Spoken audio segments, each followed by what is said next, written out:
ಚಂದನ್ ಶೆಟ್ಟಿ ಹಾಗೆ ನಿವೇದಿತಾ ಗೌಡ ಅವರ ಡಿವೋರ್ಸ್ ಅನ್ನ ಪುರಸ್ಕರಿಸಿದೆ ನ್ಯಾಯಾಲಯ. ಮಹತ್ವದ ಅಪ್ಡೇಟ್ ಲಭ್ಯವಾಗ್ತಾ ಇರೋದು. ರ್ಯಾಪರ್ ಚಂದನ್ ಶೆಟ್ಟಿ ಹಾಗೆ ನಿವೇದಿತಾ ಗೌಡ ಅವರ ಡಿವೋರ್ಸ್ಗೆ ಫ್ಯಾಮಿಲಿ ಕೋರ್ಟ್ ಅನುಮತಿಯನ್ನ ಕೊಟ್ಟಿದೆ. ಇಷ್ಟು ಹೊತ್ತು ಕೋರ್ಟ್ನಲ್ಲಿ ವಿಚಾರಣೆಯಾಯಿತು. ಅವರಿಬ್ಬರ ಕಾರಣವನ್ನ ಪಡೆಯುವಂತಹ ಕೆಲಸವನ್ನ ನ್ಯಾಯಾಧೀಶರು ಮಾಡಿದ್ರು. ಈಗ ಆದೇಶದ ಪ್ರತಿ ಸಿಕ್ಕ ಮೇಲೆ ಅಧಿಕೃತವಾಗಿ ಡಿವೋರ್ಸ್ ಆಗುತ್ತೆ. ಚಂದನ್ ಹಾಗೆ ನಿವೇದಿತಾ ಅವರ 4 ವರ್ಷಗಳ ದಾಂಪತ್ಯ ಜೀವನ ಈ ಮೂಲಕ ಅಂತ್ಯವಾಗಿದೆ. ಪ್ರಮುಖ 3 ಅಂಶಗಳನ್ನ ಉಲ್ಲೇಖ ಮಾಡಿದೆ ಡಿವೋರ್ಸ್ ಸಂದರ್ಭದಲ್ಲಿ. ನಮ್ಮ ಕರಿಯರ್ನಲ್ಲಿ ನಾವು ಬದಲಾವಣೆಯನ್ನ ಬಯಸಿದ್ದೇವೆ. ನಿವೇದಿತಾ ವಿದೇಶದಲ್ಲಿ ವಿದ್ಯಾಭ್ಯಾಸ ಮಾಡುವುದಕ್ಕೆ ನಿರ್ಧಾರವನ್ನ ಮಾಡಿದ್ದಾರೆ ಅಂತ ಹೇಳಿ ಈ 2 ವಿಚಾರ ಮಾತ್ರ ಅಲ್ಲ, ಕೆಲ ಭಿನ್ನಾಭಿಪ್ರಾಯಗಳ ಬಗ್ಗೆಯೂ ಕೂಡ ಉಲ್ಲೇಖವನ್ನ ಮಾಡಿದ್ದಾರೆ. ದಂಪತಿಗಳ ಅರ್ಜಿಯನ್ನ ಪುರಸ್ಕರಿಸಿದೆ ನ್ಯಾಯಾಲಯ. ಸದ್ಯದಲ್ಲೇ ಅಧಿಕೃತವಾದಂತಹ ಆದೇಶವನ್ನ ಕೋರ್ಟ್ ಡಿವೋರ್ಸ್ಗೆ ಸಂಬಂಧಪಟ್ಟ ಹಾಗೆ ನೀಡಿದೆ. ಮತ್ತಷ್ಟು ಅಪ್ಡೇಟ್ಸ್ ನಮ್ಮ ಪ್ರತಿನಿಧಿ ವಿಷ್ಣು ಪ್ರಸಾದ್ ನೀಡ್ತಾ ಹೋಗ್ತಾರೆ. ವಿಷ್ಣು ಪ್ರಸಾದ್,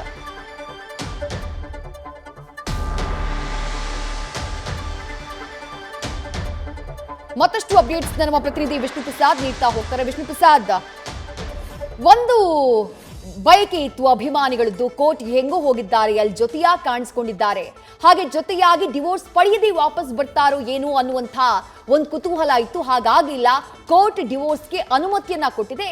ಈ ಡಿವೋರ್ಸ್ನ ಕೊಡುವಂತಹ ಸಂದರ್ಭದಲ್ಲಿ ಯಾವೆಲ್ಲ ವಿಚಾರಗಳನ್ನ ಪರಿಗಣನೆಗೆ ತೆಗೆದುಕೊಳ್ಳಲಾಗಿದೆ? ಇಬ್ಬರ ವಿಚಾರಣೆಯನ್ನ ಮಾಡುವಂತಹ ಸಂದರ್ಭದಲ್ಲಿ ಅವರಿಬ್ರು ಏನ್ ಹೇಳಿದ್ರು, ಏನ್ ಅಪ್ಡೇಟ್ಸ್ ಲಭ್ಯವಾಗ್ತಾ ಇದೆ ವಿಷ್ಣು ಪ್ರಸಾದ್?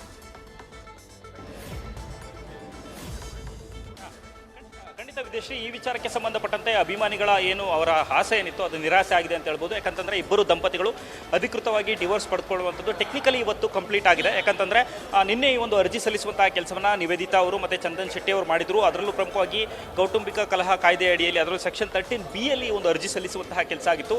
ಇದರಲ್ಲಿ ಸ್ಪಷ್ಟವಾಗಿ ಹೇಳಿದೆ ಅಂತಂದ್ರೆ ಮ್ಯೂಚುವಲ್ ಕನ್ಸೆಂಟ್, ಅಂದ್ರೆ ಇಬ್ಬರು ಪರಸ್ಪರ ಒಪ್ಪಿಗೆಯ ಮೇರೆಗೆ ಈ ಒಂದು ಡಿವೋರ್ಸ್ ಅನ್ನ ಪಡಿತಿದ್ದೀವಿ ಅನ್ನೋ ಒಂದು ಅಂಶವನ್ನ ಏನು ಅರ್ಜಿಯಲ್ಲಿ ಉಲ್ಲೇಖ ಮಾಡುವಂತ ಕೆಲಸವನ್ನು ಮಾಡಿದ್ರು.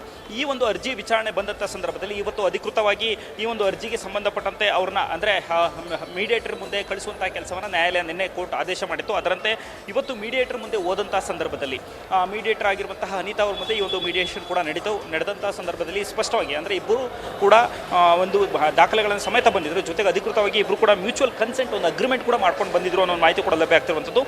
ಬಂದಂಥವ್ರು ಇಬ್ಬರು ಕೂಡ ಅಲ್ಲಿ ಸ್ಪಷ್ಟವಾಗಿ ಹೇಳಿದ್ದೇನೆ ಅಂತಂದ್ರೆ, ಮೊದಲನೇದಾಗಿ ನಮಗೆ ಇಲ್ಲಿ ಯಾವುದೇ ರೀತಿಯ ಒತ್ತಡ ಇಲ್ಲ, ಮತ್ತೆ ಇಬ್ಬರ ನಡುವೆ ಯಾವುದೇ ಭಿನ್ನಾಭಿಪ್ರಾಯ ಇಲ್ಲ, ಜಗಳ ಇಲ್ಲ.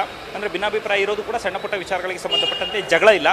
ಕೌಟುಂಬಿಕ ಕಲಹದ ವಿಚಾರವಾಗಿ ನಾವು ಯಾವುದೇ ರೀತಿ ಡಿವೋರ್ಸ್ ಅನ್ನು ಪಡ್ಕೊಳ್ಳುವಂತಹ ಕೆಲಸವನ್ನು ಮಾಡ್ತಿಲ್ಲ. ಬದಲಾಗಿ ನಾವು ಈ ಒಂದು ಅರ್ಜಿಯನ್ನು ಸಲ್ಲಿಸಿರುವಂಥದ್ದು ಪರಸ್ಪರ ಒಪ್ಪಿಗೆ ಮೇರೆಗೆ. ಕಾರಣ ಅಂತಂದ್ರೆ ನಮ್ಮ ಕರಿಯರ್ನಲ್ಲಿ ಕೆಲವೊಂದಷ್ಟು ಅಂಶಗಳ ಬದಲಾವಣೆ ಆಗಬೇಕಾಗಿದೆ. ಪ್ರಮುಖವಾಗಿ ನಿವೇದಿತಾ ಅವರು ಈ ಒಂದು ವಿಚಾರದಲ್ಲಿ ವಿದ್ಯಾಭ್ಯಾಸಕ್ಕೋಸ್ಕರ ಅವರು ವಿದೇಶಕ್ಕೆ ಹೊರಡುವಂತಹ ಕೆಲಸಕ್ಕೆ ಮುಂದಾಗ್ತಿದ್ದಾರೆ. ಜೊತೆಗೆ ಅವರ ಕರಿಯರ್ನಲ್ಲಿ ಬದಲಾವಣೆಯನ್ನು ಬಯಸ್ತಿದ್ದಾರೆ. ಈ ರೀತಿ ಮದುವೆ ಆಗಿದ್ದಂಥ ಸಂದರ್ಭದಲ್ಲಿ ಕರಿಯರ್ ಕಂಟಿನ್ಯೂ ಮಾಡೋದಕ್ಕೆ ಸಾಕಷ್ಟು ತೊಂದರೆ ಆಗುತ್ತೆ. ಈ ಒಂದು ಕಾರಣಕ್ಕೋಸ್ಕರ ನಾವು ಡಿವೋರ್ಸ್ ಅನ್ನ ಪಡೆದುಕೊಳ್ತಿದ್ದೀವಿ ಅನ್ನೋ ಒಂದು ಮಾಹಿತಿಯನ್ನು ಅವರು ನೀಡುವಂಥ ಕೆಲಸವನ್ನು ಮಾಡ್ತಾರೆ. ಇದಕ್ಕೆ ಮದುವೆ ಆಗಿದ್ರೂ ಕೂಡ ನೀವು ಕಂಟಿನ್ಯೂಷನ್ ಮಾಡ್ಬೋದಲ್ಲ, ನಿಮ್ಮ ಕರಿಯರ್ಗೂ ಇದಕ್ಕೂ ಸಂಬಂಧ ಬರೋದಿಲ್ಲ ಅಂತೇಳಿ ಅನಿತಾ ಅವರನ್ನ ಕನ್ವಿನ್ಸ್ ಮಾಡುವಂತಹ ಪ್ರಯತ್ನವನ್ನು ಕೂಡ ಮಾಡಿದ್ರು. ಆದರೆ ಅದಕ್ಕೆ ಇಬ್ಬರು ಕೂಡ ಒಪ್ಪಿದ್ದಂತಹ ಹಿನ್ನೆಲೆಯಲ್ಲಿ ಪುನಃ ಅವ್ರನ್ನ 2ನೇ ಹೆಚ್ಚುವರಿ ಪ್ರಿನ್ಸಿಪಲ್ ನ್ಯಾಯಾಧೀಶರ ಮುಂದೆ, ಅದರಲ್ಲೂ ಪ್ರಮುಖವಾಗಿ ಜ್ಯೋತಿಶ್ರೀ ಅವರ ಮುಂದೆ ಹಾಜರುಪಡಿಸುವಂಥ ಕೆಲಸವನ್ನು ಮಾಡಿದ್ರು. ಆಗ ಜ್ಯೋತಿಶ್ರೀ ಅವರು ಕೂಡ ಅವ್ರನ್ನ ಕರೆದು ಕೆಲವೊಂದಷ್ಟು ಪ್ರಶ್ನೆಗಳನ್ನ ಕೇಳಿದ್ರು, ಯಾವ ಉದ್ದೇಶಕ್ಕೋಸ್ಕರ ಡಿವೋರ್ಸ್ ಪಡಿತಿದೆ ಅಂತ. ಆಗಲೂ ಕೂಡ ಇಬ್ಬರು ತಮ್ಮ ಅಗ್ರಿಮೆಂಟ್ ಪ್ರಕಾರ ಏನೆಲ್ಲ ಅಂಶಗಳನ್ನು ಉಲ್ಲೇಖ ಮಾಡಿದ್ರು ಅದೇ ಅಂಶಗಳನ್ನು ಇಲ್ಲೂ ಕೂಡ ಸ್ಪಷ್ಟಪಡಿಸುವಂಥ ಕೆಲಸವನ್ನು ಮಾಡಿದ್ರು. ನಮಗೆ ಏನು ಕರಿಯರ್ನ ಬದಲಾವಣೆ ಮಾಡಬೇಕಾಗಿದೆ, ಗೋಲ್ ಚೇಂಜ್ ಮಾಡ್ಕೊಳ್ಳುವಂತಹ ಉದ್ದೇಶ ಇದೆ, ಹೀಗಾಗಿ ನಮಗೆ ಡಿವೋರ್ಸ್ ಬೇಕು ಅಂತೇಳಿ ಮನವಿ ಸಲ್ಲಿಸುವಂಥ ಕೆಲಸವನ್ನು ಮಾಡಿದ್ರು. ಆಗ ಅವರ ಅಗ್ರಿಮೆಂಟನ್ನು ಸಂಪೂರ್ಣವಾಗಿ ಓದಿದಂತಹ ನ್ಯಾಯಾಧೀಶರು ಕೊನೆಗೆ ಅಂತಿಮವಾಗಿ ಇವರಿಗೆ ಡಿವೋರ್ಸ್ ಕೊಡೋದಕ್ಕೆ ಒಪ್ಪಿಗೆ ಕೊಡುವಂಥ ಕೆಲಸವನ್ನು ಮಾಡಿದರು. ಸಾಮಾನ್ಯವಾಗಿ ಈ ರೀತಿ ಡಿವೋರ್ಸ್ ಅಂತ ಬಂದಂಥ ಸಂದರ್ಭದಲ್ಲಿ ಸುಮಾರು 6 ತಿಂಗಳ ಕಾಲ ಅವರು ಒಂದೇ ಮನೇಲಿ ಇರಬೇಕಾಗುತ್ತೆ. ಈ ರೀತಿ ಕಂಡೀಷನ್ ಎಲ್ಲ ಇರುತ್ತೆ. ಆದರೆ ಇಲ್ಲಿ ಅದು ಬಂದಂಥ ಆ ಎಲ್ಲ ಕಂಡೀಷನ್ ಹಾಕುವಂಥದ್ದು ಇಬ್ಬರ ನಡುವೆ ಗಲಾಟೆ ಆದಂತಹ ವೇಳೆಯಲ್ಲಿ, ಘರ್ಷಣೆ ಆದಂತಹ ವೇಳೆಯಲ್ಲಿ, ಭಿನ್ನಾಭಿಪ್ರಾಯಗಳು ಜಾಸ್ತಿ ಇದ್ದಂಥ ಸಂದರ್ಭದಲ್ಲಿ ಆಗುವಂಥದ್ದು. ಆದರೆ ಇಲ್ಲಿ ಇಬ್ಬರ ಉದ್ದೇಶವೂ ಕೂಡ ಒಂದೇ ರೀತಿಯಲ್ಲಿ ಇರುವಂಥದ್ದು. ಇಬ್ಬರು ಕೂಡ ಒಬ್ಬರು ಪರಸ್ಪರವಾಗಿ ಅವರ ಕರಿಯರ್ನ ಗ್ರೋತ್ ಬಗ್ಗೆ ಚಿಂತನೆ ನಡೆಸುವಂಥ ಕೆಲಸವನ್ನು ಮಾಡಿದ್ದಾರೆ. ಮತ್ತು ಒಬ್ರಿಗೊಬ್ಬರು ಸಪೋರ್ಟಿವ್ ಆಗಿರುವಂಥ ಅಂಶಗಳನ್ನು ಪರಿಗಣಿಸಿದಂತಹ ನ್ಯಾಯಾಧೀಶರು ಇವರಿಗೆ ಟೆಕ್ನಿಕಲಿ ಇವತ್ತು ಅವರ ಅಗ್ರಿಮೆಂಟ್ ಏನಿತ್ತು ಮತ್ತು ಅವರ ಡಿವೋರ್ಸ್ ಅರ್ಜಿ ಏನಿತ್ತು ಅದಕ್ಕೆ ಅನುಮತಿ ಕೊಡುವಂತಹ ಕೆಲಸವನ್ನು ಮಾಡಿದ್ದಾರೆ. ಆದರೆ ಇದಿನ್ನೂ ಕೂಡ ಅಗ್ರಿಮೆಂಟ್ ಫೈನಲ್ ಆಗಿಲ್ಲ. ಅಗ್ರಿಮೆಂಟ್ ಆಗಿರೋ ಸಂಬಂಧಪಟ್ಟಂತೆ ಈಗ ಅವರಿಗೆ ಡಿವೋರ್ಸ್ ಕೊಡೋದಕ್ಕೆ ಒಪ್ಪಿಗೆ ಕೊಟ್ಟಿದ್ದಾರೆ. ಆದರೆ ಆದೇಶದ ಪ್ರತಿ ಹೊರಗಡೆ ಬರಬೇಕಾಗುತ್ತೆ. ಆದೇಶದ ಪ್ರತಿ ಹೊರಗಡೆ ಬಂದಂತಹ ಬಳಿಕ ಅಧಿಕೃತವಾಗಿ ಇವ್ರದ್ದು ಡಿವೋರ್ಸ್ ಅಂತ ಘೋಷಣೆ ಆಗುತ್ತೆ. ಇದಕ್ಕೆ ಸಂಬಂಧಪಟ್ಟಂತೆ ನಾಳೆ ಅವರ ಪರ ವಕೀಲರಿಗೆ ಈ ಒಂದು ಆದೇಶದ ಪ್ರತಿ ಸಿಗುವಂತಹ ಸಾಧ್ಯತೆಗಳಿದೆ. ಅದರ ಆಧಾರದ ಮೇರೆಗೆ ಡಿವೋರ್ಸ್ ಅಂತೇಳಿ ಅವರು ಮುಂದಿನ ದಿನಗಳಲ್ಲಿ ಬಳಕೆ ಮಾಡಬಹುದು.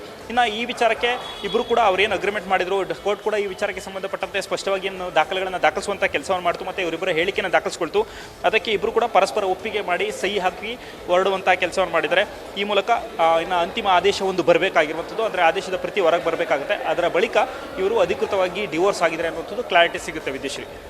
ವಿಷ್ಣು ಪ್ರಸಾದ್, ಈಗ ಡಿವೋರ್ಸ್ ಅಗ್ರಿಮೆಂಟ್ ನ ಮಾಡ್ಕೊಂಡೇ ಬಂದಿದ್ದಾರೆ ಅಂತ ಹೇಳಿದ್ರಿ. ಈ ಡಿವೋರ್ಸ್ ಅಗ್ರಿಮೆಂಟ್ ನಲ್ಲಿ ಏನೆಲ್ಲ ವಿಚಾರಗಳನ್ನ ಅವ್ರು ಉಲ್ಲೇಖ ಮಾಡಿದ್ರು? ಒಂದು ಎಜುಕೇಶನ್ ಅಂತ ಹೇಳಿದ್ರಿ, ಮತ್ತೊಂದು ಕರಿಯರ್ ವಿಚಾರವಾಗಿ ಫೋಕಸ್ಡ್ ಆಗಬೇಕು ಅನ್ನುವಂಥ ಕಾರಣಕ್ಕಾಗಿ ನಾವಿಬ್ರು ಈ ನಿರ್ಧಾರಕ್ಕೆ ಬಂದಿದ್ದೀವಿ ಅನ್ನುವಂಥ ಮಾತನ್ನ ಕೂಡ ಉಲ್ಲೇಖ ಮಾಡಿದ್ರು ಅಂತ ಹೇಳಿದ್ರಿ. ಆ ರೀತಿ ಯಾವೆಲ್ಲ ವಿಚಾರಗಳನ್ನ ಮೆನ್ಷನ್ ಮಾಡಲಾಗಿತ್ತು ಅದರಲ್ಲಿ ಅಂತ ಹೇಳಿ? ಖಂಡಿತ ವಿದ್ಯಾಶ್ರೀ, ಇದಕ್ಕೆ ಸಂಬಂಧಪಟ್ಟಂತೆ ನಾವು ಕೋರ್ಟಲ್ಲಿ ಇದ್ದಂಥ ಸಂದರ್ಭದಲ್ಲಿ ನಮಗೆ ಸಿಕ್ಕಂತಹ ಕ್ಲಾರಿಟಿ ಏನಂತಂದರೆ, ಅಂದರೆ ಈ ರೀತಿ ಏನು ದಾಂಪತ್ಯ ಕಲಹಗಳು ಬಂದಂಥ ಸಂದರ್ಭದಲ್ಲಿ ಇಂತಹ ದಾಖಲೆಗಳನ್ನು ಡಿಸ್ಕ್ಲೋಸ್ ಮಾಡೋದಿಲ್ಲ, ಬಹುತೇಕ ಎಲ್ಲ ಕೂಡ ಗೋಪ್ಯವಾಗಿ ಇಡುವಂತಹ ಕೆಲಸ ಆಗುತ್ತೆ. ಆದರೆ ಆ ಕೋರ್ಟ್ ಮುಂದೆ ಬಂದಂಥ ಸಂದರ್ಭದಲ್ಲಿ ಕೆಲವೊಂದಷ್ಟು ಅಂಶಗಳಲ್ಲಿ ಉಲ್ಲೇಖ ಆಯಿತು. ಪ್ರಮುಖವಾಗಿ ಬಂದಿದ್ದೇ ಅವರ ಕರಿಯರ್ ವಿಚಾರವಾಗಿ. ಅದರಲ್ಲೂ ಪ್ರಮುಖವಾಗಿ ಇಬ್ಬರು ಕೂಡ ಕರಿಯರ್ ಬದಲಾವಣೆ ಮಾಡ್ಕೊಳ್ಳುವಂಥ ಕೆಲಸವನ್ನು ಮಾಡ್ತಿದ್ದಾರೆ. ಮತ್ತು ಇಂಡಿವಿಜುವಲ್ ಆಗಿ ಕರಿಯರ್ ಫೇಸ್ ಮಾಡಬೇಕಾಗುತ್ತೆ ದಾಂಪತ್ಯ. ಆ ಕರಿಯರ್ನ ಕೆಲಸಗಳಿಗೆ ಹೋಗುವಂಥ ಸಂದರ್ಭದಲ್ಲಿ ಟೈಮಿಂಗ್ಸ್ ವಿಚಾರದಲ್ಲಿ ಕೆಲವೊಂದಷ್ಟು ಗೊಂದಲಗಳು ಕ್ರಿಯೇಟ್ ಆಗ್ತಿದೆ. ಆ ಸಣ್ಣ ಪುಟ್ಟ ಭಿನ್ನಾಭಿಪ್ರಾಯಗಳಿತ್ತು. ಇದು ಒಂದು ಕಡೆ ಇರುವಂಥದ್ದು. ಎರಡನೇದಾಗಿ ವಿದ್ಯಾಭ್ಯಾಸಕ್ಕೋಸ್ಕರ ನಿವೇದಿತಾ ಗೌಡ ಅವರು ಈಗ ವಿದೇಶಕ್ಕೆ ಹೋಗುವಂತಹ ಆಸಕ್ತಿಯನ್ನು ವ್ಯಕ್ತಪಡಿಸಿದ್ದಾರೆ. ಇದಕ್ಕೋಸ್ಕರ ನಮಗೆ ಅವರು ನನ್ನ ಬಳಿ ಕೇಳಿದಂಥ ಸಂದರ್ಭದಲ್ಲಿ ಇಲ್ಲಿಂದ ಬಿಟ್ಟು ಸುಮಾರು ವರ್ಷಗಳ ಕಾಲ ಅವರು ವಿದೇಶದಲ್ಲಿ ಇರಬೇಕಾಗುತ್ತೆ. ಈ ಸಂದರ್ಭದಲ್ಲಿ ಈ ಒಂದು ಮದುವೆಯ ಅವಶ್ಯಕತೆ ವಿಚಾರ ಬರುವಂಥ ಸಂದರ್ಭದಲ್ಲಿ ಮತ್ತೆ ಅದು ಬೇರೆ ರೀತಿ ತೊಡಕಾಗುವ ಸಾಧ್ಯತೆಗಳಿದೆ ಅನ್ನೋ ಪಾಯಿಂಟನ್ನು ಕೂಡ ಉಲ್ಲೇಖವನ್ನು ಮಾಡಿದರು. ಇದರ ಜೊತೆಗೆ ಇನ್ನು ಅವರ ಫ್ಯಾಮಿಲಿ ವಿಚಾರಕ್ಕೆ ಬರೆದಾದ ಎರಡು ಫ್ಯಾಮಿಲಿ ಕೂಡ ತುಂಬಾ ಅನ್ಯೂನ್ಯವಾಗಿದೆ. ಯಾವುದೇ ರೀತಿ ಗಲಾಟೆ ಇಲ್ಲ. ಎರಡು ಕುಟುಂಬದಸ್ಥರು ತುಂಬ ಚೆನ್ನಾಗೇ ಇದ್ದಾರೆ. ಆದರೆ ಇವರಿಬ್ಬರ ಪರಸ್ಪರವಾಗಿ, ಅಂದರೆ ಅದರಲ್ಲಿ ಪ್ರಮುಖವಾಗಿ ನಿವೇದಿತಾ ಗೌಡ ಮತ್ತು ಚಂದನ್ ಶೆಟ್ಟಿ ಅವರ ವೈಯಕ್ತಿಕವಾಗಿ ಪರಸ್ಪರ ವಿಚಾರಕ್ಕೆ ಸಂಬಂಧಪಟ್ಟಂತೆ ಮಾತ್ರ ಈ ಒಂದು ಜಾಮೀನನ್ನು, ಅಂದರೆ ಅದರಲ್ಲಿ ಈ ಒಂದು ಅರ್ಜಿಯನ್ನು ಸಲ್ಲಿಸಿದ್ವಿ ಅನ್ನೋ ಒಂದು ಪಾಯಿಂಟನ್ನು ಅವರು ಉಲ್ಲೇಖವನ್ನು ಮಾಡ್ತಾರೆ. ಎರಡನೇದಾಗಿ ಇನ್ನೊಂದು ಪ್ರಮುಖವಾದಂಥ ಅಂಶ ಏನಂತಂದರೆ, ಇಷ್ಟೆಲ್ಲ ವಿಚಾರಕ್ಕೆ ಸಂಬಂಧಪಟ್ಟಂತೆ ನಾವು ಕೋರ್ಟ್ ಮುಂದೆ ಮೀಡಿಯೇಷನ್ಗೆ ಹೋದಂಥ ಸಂದರ್ಭದಲ್ಲಿ ಕೂಡ ಮೀಡಿಯೇಟರ್ ಅನಿತಾ ಅವ್ರ ಮುಂದೆ ಕೂಡ ಅವರು ಅನೇಕ ವಿಚಾರಗಳಿಗೆ ಸಂಬಂಧಪಟ್ಟಂತೆ ಜೊತೆಯಲ್ಲಿದ್ದ ಕರಿಯರ್ ಕಂಟಿನ್ಯೂ ಮಾಡುವಂತಹ ಅಂಶಗಳನ್ನು ಕೂಡ ಹೇಳಿದ್ರು ಕೂಡ. ಆದರೆ ತಾವು ಅಗ್ರಿಮೆಂಟಲ್ಲಿ ಏನು ಮೆನ್ಷನ್ ಮಾಡ್ಕೊಂಡು ಬಂದಿದ್ದಾರೆ ಅದಕ್ಕೆ ಬದ್ಧವಾಗಿದ್ದೀವಿ, ನಾವು ಅದನ್ನು ಬದಲಾವಣೆ ಮಾಡ್ಕೊಳ್ಳೋದಕ್ಕೆ ರೆಡಿ ಇಲ್ಲ, ನಮಗೆ ಡಿವೋರ್ಸ್ ಕಡ್ಡಾಯವಾಗಿ ಬೇಕು ಅಂತೇಳಿ ಅವರ ಮುಂದೆ ಪಟ್ಟು ಹಿಡಿಯುವಂಥ ಕೆಲಸವನ್ನು ಮಾಡ್ತಾರೆ. ಆಗ ವಿಧಿ ಇಲ್ಲದೆ ಅವರನ್ನು ನ್ಯಾಯಾಧೀಶರ ಮುಂದೆ ಕರ್ತರುವಂತಹ ಕೆಲಸವನ್ನು ಮೀಡಿಯೇಟರ್ ಆಗಿರುವಂತಹ ವಕೀಲರಾಗಿರುವಂತಹ ಅನಿತಾ ಅವರು ಮಾಡುವಂಥ ಕೆಲಸವನ್ನು ಮಾಡಿದರು. ಅದಾದ ಬಳಿಕ ಜ್ಯೋತಿಷಿ ಅವರ ಬಳಿ ಬಂದಂಥ ಸಂದರ್ಭದಲ್ಲೂ ಕೂಡ ದಂಪತಿಗಳು ಅದೇ ವಿಚಾರವನ್ನು ಪದೇ ಹೇಳಿದಂಥ ಹಿನ್ನೆಲೆಯಲ್ಲಿ ಯಾವುದೇ ರೀತಿಯ ಗೊಂದಲಗಳಿಲ್ಲ. ಮತ್ತು ಮ್ಯೂಚುವಲ್ ಕನ್ಸೆಂಟ್ ಅಂತಾರೆ 13B ಯಲ್ಲಿ ಯಾವುದೇ ರೀತಿ ಅರ್ಜಿ ಸಲ್ಲಿಸಿದಂಥ ಸಂದರ್ಭದಲ್ಲಿ ಯಾವುದೇ ಭಿನ್ನಾಭಿಪ್ರಾಯಗಳಿಲ್ಲದೆ ಅವರವರೇ ಪರಸ್ಪರವಾಗಿ ಒಪ್ಪು ಬಂದಂಥ ಸಂದರ್ಭದಲ್ಲಿ ಕೋರ್ಟ್ ಅನುಮತಿ ಕೊಡಬೇಕಾಗುತ್ತೆ.